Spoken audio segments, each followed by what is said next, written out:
Salut à tous. Voilà, c'est la rentrée sûrement pour certains d'entre vous, mais c'est aussi la rentrée pour la chaîne qui parle de Stranger Things toute l'année. Bon après, franchement, vous l'avez vu, au mois d'août, je vous ai pas trop abandonné, avec des petits formats courts pour rapidement réagir sur l'actualité, mais aussi avec d'autres types de vidéos, des moyens de parler d'autres séries de temps en temps. J'en referai, comme par exemple la vidéo que j'avais fait sur Lucifer. Et bon alors du coup, comme il y a eu pas mal d'actu sur Stranger Things finalement, on va commencer par un petit résumé de tout ça. Ensuite on ira faire un tour du côté des acteurs, et c'est vrai ça, qu'est-ce qu'ils deviennent. Enfin on terminera par l'actualité autour de l'univers de Stranger Things. Bref, il y a du boulot donc on y va.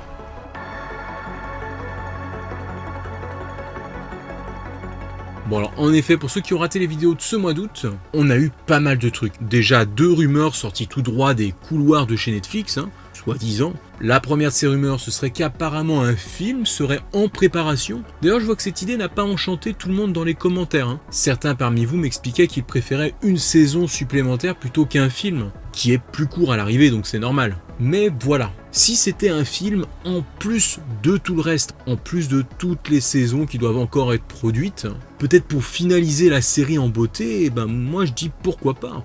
Après, si film il y a, ça peut aussi être sur toute autre chose, sur un autre sujet dans l'univers de Stranger Things finalement. Voilà, en tout cas, à voir si on en apprend un peu plus sur tout ça, si on a une confirmation déjà.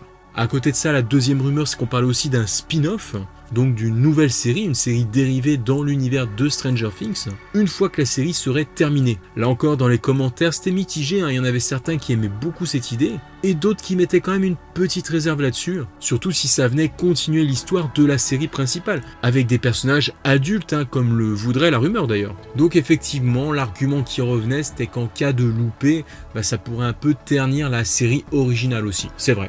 Franchement, oui, c'est pas faux, mais moi je dis quand même faut voir. Jusque-là, on nous a quand même proposé de la très très haute qualité. Donc voilà, là encore, s'il y a un spin-off, franchement, je pense pas que ce soit fait n'importe comment. Et autant au niveau de l'histoire que de la réalisation, ils s'appliqueront à ce que ça tienne vraiment la route. Parce qu'au-delà de l'aspect purement business que Netflix pourra avoir de prolonger la licence, ici on a quand même affaire à l'un des shows les plus prestigieux de la plateforme. Donc j'ai presque envie de dire que c'est sa réputation qui est en jeu à chaque fois.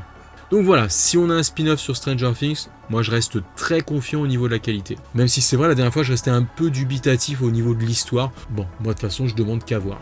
Bref, avec tout ça, on a quand même eu une annonce officielle cette fois, et c'est les frères Duffer lors d'une interview qui l'ont annoncé en personne. C'est dit, il y aura bien une saison 5 après ça.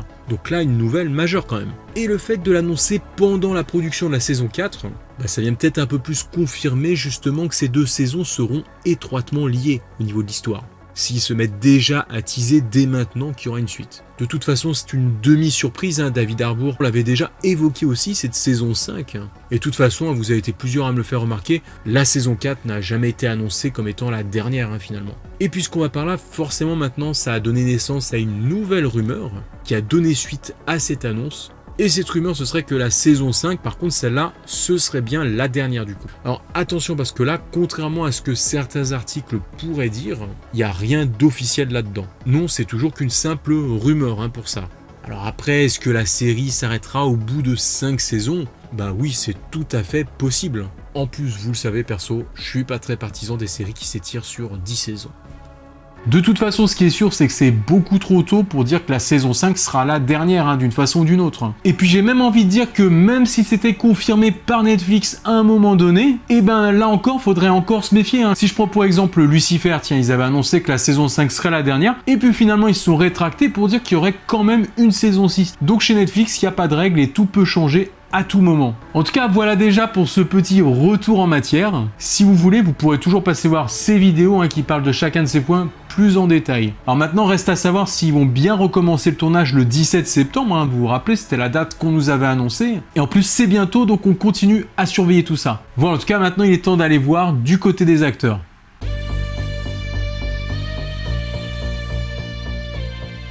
Et on commence avec le plus gentil d'entre eux tous, Gaëtan, qui, il faut bien le reconnaître, a connu une surprenante reconversion en attendant la reprise du tournage, puisque pendant ce temps-là, il a donné un coup de main pour faire le service dans un restaurant où travaillait sa famille dans le New Jersey, à Long Beach Island. Voilà donc plutôt cool de sa part, et apparemment malgré son masque, il se serait fait reconnaître par des fans. Donc je vous laisse imaginer un peu la surprise pour eux. Pendant ce temps, Millie Bobby Brown prépare la sortie de son prochain film, Enola Holmes, et du coup on sait un peu plus de quoi parlera le film.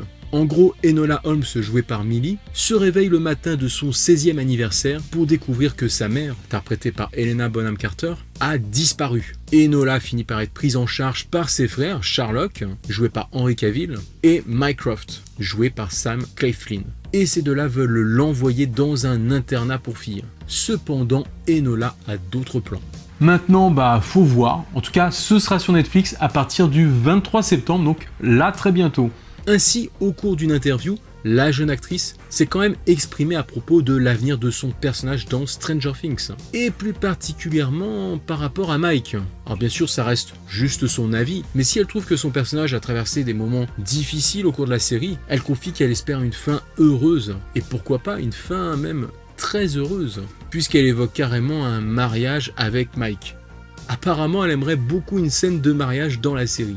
Donc voilà, même si c'est son avis personnel, elle souligne aussi au passage qu'il est aussi temps pour cette saison 4 que son personnage retrouve ses pouvoirs. Car en effet, rappelons-le, pour le moment, là où on en est resté, elle est un peu en panne. Donc est-ce que tous les souhaits de Millie Bobby Brown seront exaucés par les frères Duffer ? La saison 4 devrait déjà nous apporter quelques éléments de réponse. Enfin, pour rappel, vous pouvez retrouver d'autres acteurs de la série actuellement dans des films, notamment Finn Wolfhard dans The Turning. On avait aussi parlé de Joe Keery qui joue un jeune psychopathe dans Spree, Natalia Dyer qu'on retrouve dans Yes God Yes, mais aussi, vous avez pas rêvé, c'est bien Charlie Eaton qu'on retrouve dans Les Nouveaux Mutants. Donc le dernier opus de la licence des X-Men. Alors moi je l'ai pas encore vu, j'ai simplement observé que les critiques étaient assez négatives quand même. Mais voilà, si vous l'avez vu, donnez-moi votre avis perso dans les commentaires. Et d'ailleurs ça marche pour tous les films de cette liste.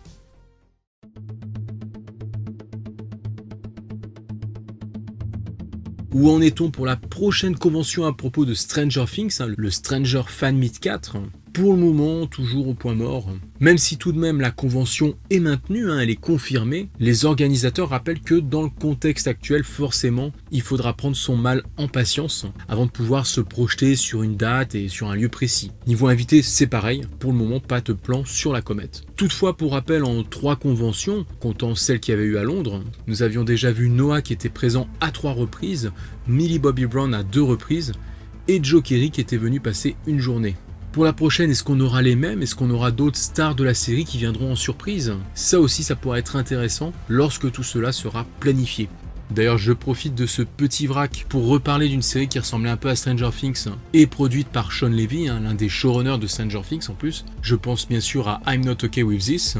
Eh bien, mauvaise nouvelle pour ceux qui, comme moi, espéraient une saison 2. En plus, ça paraissait logique, puisqu'elle a été tout bonnement annulée. La décision a été annoncée par Netflix le 21 août dernier, alors qu'en plus la production de la saison 2 était sur le point de démarrer. La raison évoquée est la pandémie actuelle. Donc voilà, est-ce que cette décision sera irréversible ? Apparemment oui, mais bon, comme on l'a vu avant avec Netflix, on peut toujours s'attendre à quelques rebondissements. Allons, on termine avec quelque chose de plus réjouissant et aussi de plus intriguant, puisque Netflix va ouvrir aux États-Unis une sorte de road trip dans l'univers de Stranger Things. Alors c'est Secret Cinema qui est une fois encore à l'initiative pour nous faire revivre de façon toujours plus immersive de grosses licences. Cette fois ça se passera pendant le mois d'octobre, toutes les nuits, du côté de Los Angeles. Et comme il a fallu s'adapter à la pandémie, les personnes feront un parcours en voiture. En tout cas voilà, je vous laisse voir ce qu'ils nous promettent. Attendez-vous à des lieux de la série reconstruits à l'identique et à un accompagnement sonore et visuel époustouflant. L'aventure sera notée 11 sur 10, mais attention, certaines choses pourraient être sans dessus-dessous. Voilà, vous n'aurez pas loupé les références à Eleven et à l'Upside Down. Donc ça s'appellera le Drive-In Experience et il faudra compter $59 par voiture participante.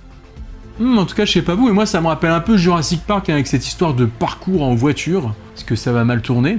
En tout cas, forcément, Los Angeles, ça risque d'être un peu compliqué de s'y rendre, faut pas rêver. Mais à mon avis, pour tous ceux qui n'auront pas eu la chance d'y aller, on pourra quand même compter sur tous ceux qui ont filmé pour voir un petit peu ce que ça donne. Du coup, on reviendra sûrement là-dessus. En tout cas, histoire de bien reprendre les bonnes habitudes, on va finir avec vos collections. Franchement, nickel, vous avez été nombreux à m'en envoyer pendant le mois d'août.